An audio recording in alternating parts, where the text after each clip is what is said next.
Hi guys, my name is Pankaj और ये है मेरा यूट्यूब चैनल VELC। यहाँ मैं कोशिश कर रहा हूँ आपको इजी तरीके से अच्छी इंग्लिश को सिखा सकूँ। बहुत सारे तरीके होते हैं इंग्लिश सीखने के, उसी में से एक होता है स्टोरी टेलिंग।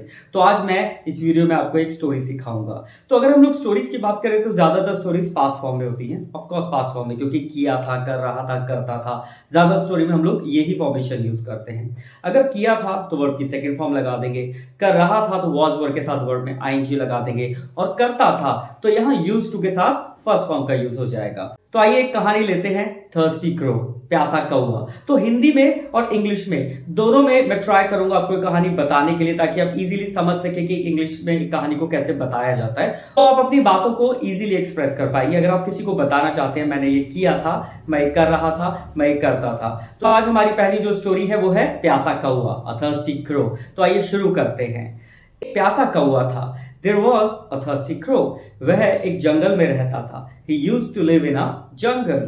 एक दिन वह बहुत प्यासा था। One day he was very thirsty. वो जंगल में पानी ढूंढ रहा था। He was searching water in the jungle. पर उसे पानी नहीं मिला। But he did not get the water. इसलिए वो एक गांव में गया। So he went to the village. वहां उसने एक मटका देखा। There he saw a pot. कौवा मटके पर बैठ गया। The crow sat on the pot. कौवे ने मटके के अंदर देखा। The crow saw inside the pot. उसमें बहुत कम पानी था। There was little water in the pot. उसने सोचा मैं ये पानी कैसे पीऊंगा। He thought how will I drink this water.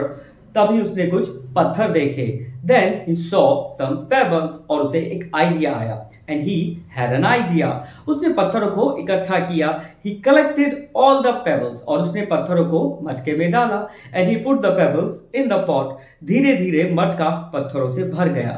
Slowly the pot filled with the pebbles. और पानी ऊपर आ गया। And the water came up. और कौवे ने पानी पी लिया। And the crow drank the water. और कौवा खुशी खुशी वहां से उड़ गया। And the crow flew away from there happily. तो देखिए कितना इजी है, आप इस तरीके से कहानियों को बता सकते हैं। मैं एक बार और कोशिश करता हूँ पूरी कहानी को इंग्लिश में बताने के लिए, आप सुन के समझने की कोशिश कीजिएगा। अगर आपको एक कहानी समझ आ रही है तो आप बहुत कुछ सीख रहे हैं।